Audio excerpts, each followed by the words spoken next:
Oriental rabbis of yesteryear. Now, what's a Hebrew day today? It's a 6th of Iyar, naturally called that Vav Iyar, marks the Hilula of a great Tunisian rabbi. His name was Rabbi Shaul HaKohen Z'tl Libracha. He had passed away, I believe, on 6th of Iyar in the year 1848. We're talking about here from time recording about 177 years ago.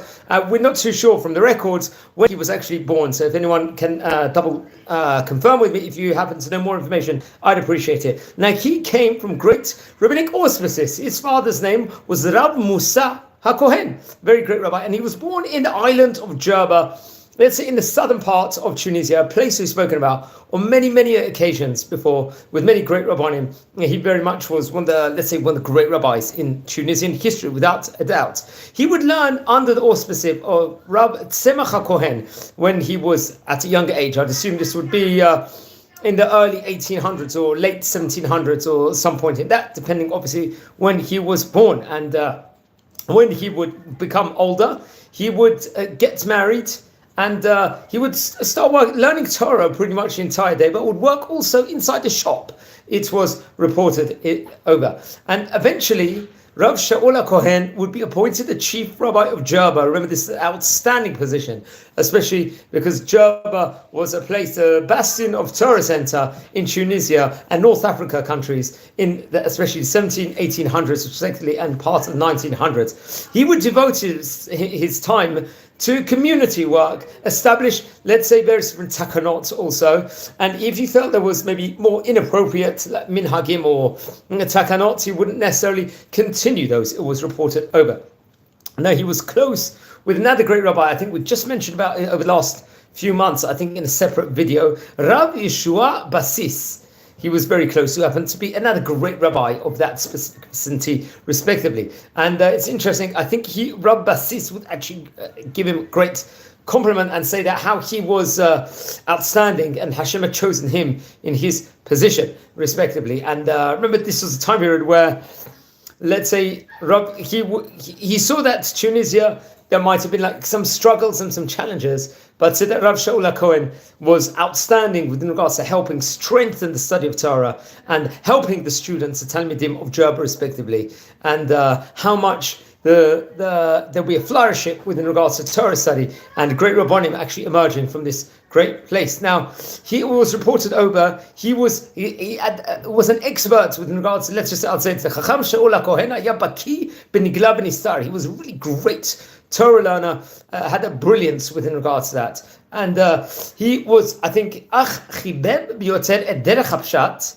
וכך היה מרבית פירושיו. He was brilliant at like interpreting, translating. He would use a more pshat approach within regards to learning, and very much can be related over. Now, he passed away, reported over on the 6th of Iyar, Tafresh Chet, that was 1848 respectively.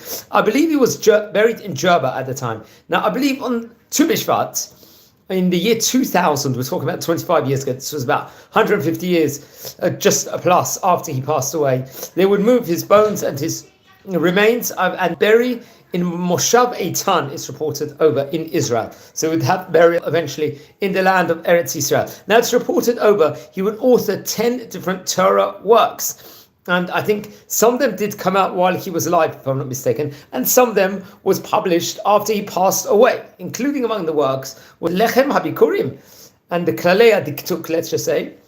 And many of the Tunisian great rabbis were experts with regards to grammar, Diktuk. Then there was a Karnei Ramim, which was Al Perush Rashi, and the Ram on the Torah, respectively. Then the Siftei Da'at, another great book, which was a Perush on Slichot. Then the Bigdei Kuhuna, the Nochach HaShulchan. These were, let's just say, expoundations within regards to the Code of Jewish Law, the Shulchan Aruch, respectively. Another great Torah work of his was Arvei Pesachim, which is a Perush explanation on the Haggadah of Passover, and the Yad Shaul, which is a Perush on the Torah. The Netiv Mitzvatecha was a Perush, let's say, expoundation on Al-Hazarot, Rabbi Shlomo Eben Gevirol, Rabbi Yitzchak Ben Reuven, and the Bina Le'itim Al Chochmat HaIbur, respectively, and the Shai Lemora, which is a Perush on Tfilat Yamim HaNoraim, between the days of Rosh Hashanah to Yom Kippur is known as Yomim Noraim, the 10 days of penance. He would write an expoundation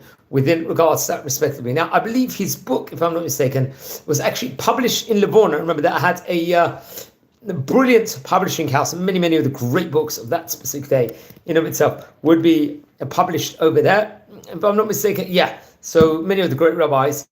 Please don't forget to light candles in the great rabbi's memory. It's his here. Friends, we're a community here.